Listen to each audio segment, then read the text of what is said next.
So I know we're a little late on the draw with this one, but things have been a bit wild over at Chateau de Yaminoob. I was originally planning on this as being a talking head video, but I'm currently sitting in a coffee shop somewhere north of San Diego while I await the return of a loaner Pan Am from the service department of a local Harley-Davidson dealership. So instead, I'm writing this out as a script. It's apropos because today I'm rendering my opinion on the newly revealed Harley-Davidson Sportster Nightster. Now, to be clear, I have not ridden the Nightster yet, and I'm dying to, but I have some thoughts beyond just a knee-jerk review based on the spec sheet. I'll go more in depth later on, but the Nightster model when it first came out was a genre-defining motorcycle, and reviving the nameplate is a risky proposition. Now, I'm gonna head off a lot of detractors in the comments right now. I know what I'm gonna say might come off as shameless Harley apologia, but I've been in the room with so many different movers and shakers at the motor company that I think I have a decent finger on the pulse of what's going on behind the scenes. Obviously, all the conversations I've had with these folks have been at press events, and many of them with cameras rolling, but I have had beers with a lot of them, and some really in-depth conversations about the future of the company, the desires of the people who work there, and the direction they're going in. So with all that being said, I wanted to use the launch of the Nightster to examine the state of the Harley-Davidson union and give you guys my honest thumb in the wind for the direction the company's headed in. Spoiler alert, I think they're taking baby steps in the right direction, but are those baby steps enough to quote-unquote save HD? I'm not so sure yet. But before we get too far into this one, a word from our sponsor for today's video. You know, every so often a package like this is delivered right to my door. I like to think of it as my lifeline. I have the Yeetus. And these right here, my motorcycle supplies. I check my oil and I check it often, and YN Moto makes sure I got everything I need when I need it. And you may not know this, but every dollar you spend is an entry to win one of our giveaway bikes, and for those of you afflicted with the Yeetus, that's a pretty good deal right there. We got stonking V-twins, high hopped up inline 4s, even beginner bikes, anything you might need to help yourself with your Yeetus. We also sell tires, parts, gear, helmets, anything else you need for all your motorcycling needs. So if you're like me and you're afflicted with the horrible disease of the Yeetus, head on over to ynmoto.co and get yourself one of these lifeline supplies. For more information, go to ynmoto.co or shop.yaminoob.co. That's C-O and not .com. Once again, that's shop.yaminoob.co. Click today.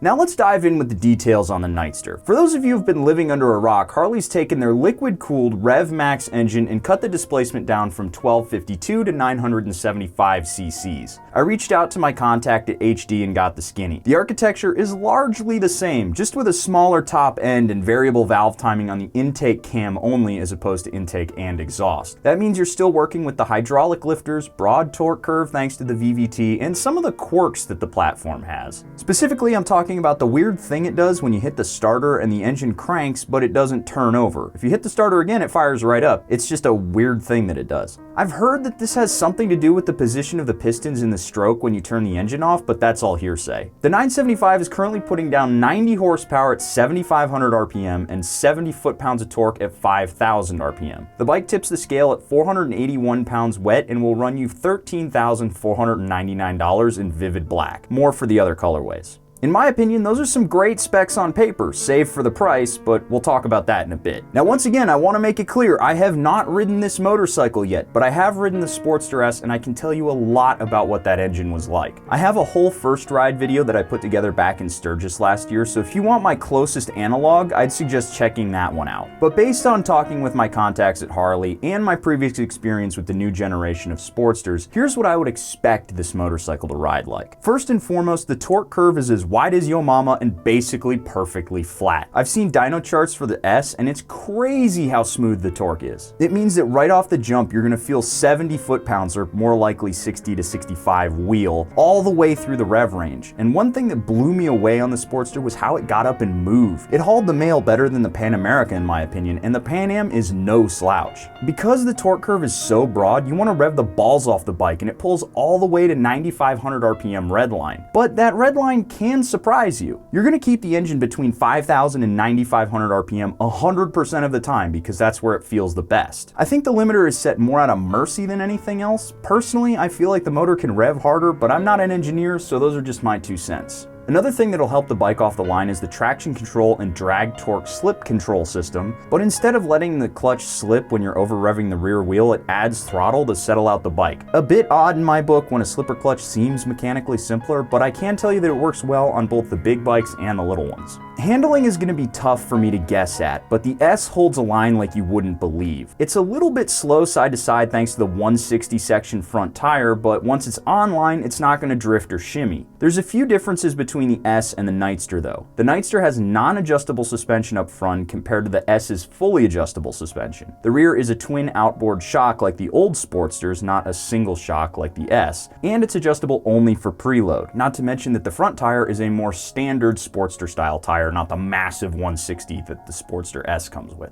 Generally, the suspension is a step back from the S. I'm sure that folks will say it's a return to form from the old Sportsters, but despite whatever improvements they made from the suspension of the 1200s, which were deeply flawed suspensions by the way, it's hard to give up the handling that the S has. The Nightster features largely the same stressed member modular frame with a few adjustments made to the subframe to allow that classic looking Sportster tail, which is going to help the bike's side-to-side performance, but I'm not gonna lie, a non-adjustable suspension on almost $14,000 worth of bike is a bummer. I'm sure it's gonna handle well, a massive step up from the 1200s, and a minor downgrade from the S, but a downgrade is still a downgrade. If I ride the bike and I'm wrong, I'm happy to eat my words, but those are my thoughts as an internet motorcycle word sayer. Lastly, let's have a chat about the tech package. It's got road, sport, and rain modes, but it doesn't feature any of the programmability that the S and the Pan Am do. On one hand, that makes sense, but I would have liked to see the price come down a bit further to reflect that. Or heck, just give me sport mode and a $12,000 starting price, and let's party. You do have standard ABS, TCS, and the drag torque slip control system, which helps keep the bike on two wheels, and while there isn't adjustability in how those nannies work, you can disable the TC in any ride mode. The dash is also a more traditional Sportster style dash versus the TFT on the S model, which makes sense, but again, I would have liked to see more of a reduction in the price as a result. Now here's where I slap a rating on the package as a whole. This one's a bit tough for me, I'm not gonna lie. There is an undeniable similarity between the Nightster and the Rebel 1100. The Rebel is putting down a dyno-tested 81 horsepower and 68 foot-pounds of torque. It weighs in at 487 pounds, has multiple rider modes, all of which can be adjusted, and it's cheaper at $9,299 without the DCT. Admittedly, the Rebel 1100 rides and feels like a wannabe Harley cruiser, just with phenomenal handling and naked bike-esque power delivery. It's a bit nerdy for it, let's be honest. There's nothing like holding the keys to a shiny black Harley and knowing that you're on an American motorcycle with over 100 years of heritage. And you people in the comments, if Ducati and Triumph and MV and all the other Euro brands can trade on their heritage, then Harley can too. Back to the Nightster though. I think the overall package is great, but it's too expensive. This bike should have been $11,000. That's a grand and a bit more than the Rebel, and the bar and shield is understood to be more expensive, which is all fine. Then what you do is you drop the price of the air-cooled Sportsters even more. Make the 883 $7,000. Make the 1200 $9,500. The Nightster should be 11 grand, and the Big Daddy Sportster S model can be 14. I don't mind sacrificing features on the Nightster to make that work. Cut the road and rain mode, cut the TC, replace the drag torque slip control system with a proper slipper clutch, assemble the engines in Milwaukee, and then build the bikes in Indonesia or Thailand like other manufacturers do. I personally know the pride of looking at your VIN and seeing the company code for an American plant, but there are some realities of the economy that we live in that we all have to square with. The parts are already made overseas anyway. I'm fine sacrificing the 100% built in the States for a lower price. For sure, the old timers, the ride or die Harley pirates will whine about it, but you will get the next generation of riders into the brand.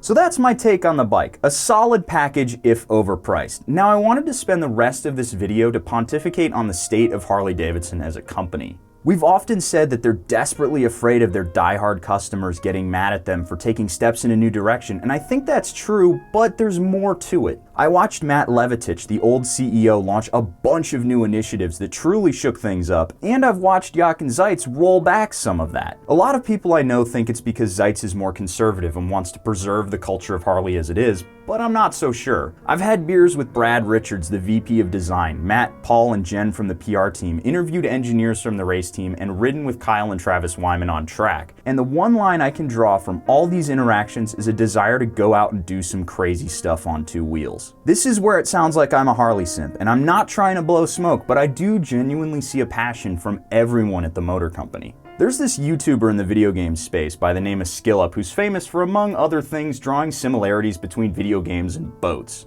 He brought up a boat by the name of the Yarra Viking. It's longer than the Empire State Building is tall. It was 564,000 tons, took 2 miles to turn and 5 miles to stop. By the way, thanks for the boat memes, man. I'm a big fan. Now, that's not just applicable to Bungie in Destiny 2. If you want the whole picture, go back and check out his Destiny 2 Warmind review. It's the same for Harley-Davidson. It has a mammoth amount of corporate inertia that they have to overcome before moving in a different direction. They can't change the way they do things overnight. They've been catering to the Ass Dragon Wild Hog demo for years and years. You go into a Harley dealer anywhere from Austin to Seoul and you're gonna find a similar experience. People have an emotional attachment to the bar and shield, and it's not always for a good reason. Some hate the patch-wearing 1% image that comes with owning a Harley, or the blue-collar cosplay that dentists and lawyers get when they roll out their hog for the weekend. But that being said, there is no way in hell the people working at Harley-Davidson would still be there if they didn't think there was positive emotion and passion in the brand. If they thought they were going to be making baggers until the heat death of the universe, a lot of the people I know, they would bail. Now, I can't confirm this next part because all the people I talked to are so tight-lipped about the Bronx that you'd think the Bronx was suddenly Voldemort, but I genuinely do think we're going to see a new face to Harley-Davidson in the next few years. I mean, just look at the Livewire S2 Del Mar and remember that Harley is still 70% of Livewire. Here's my read on the situation.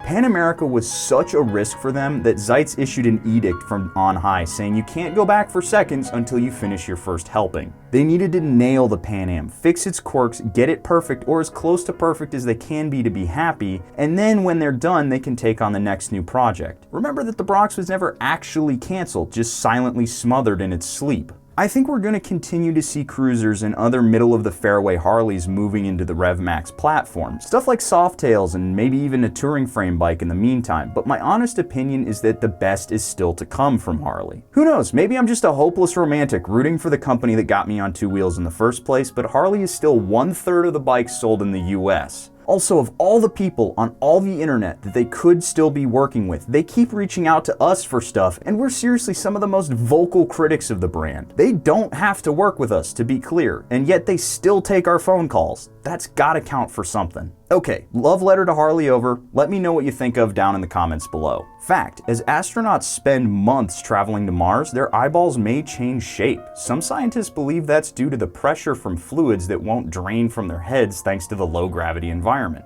Goodbye.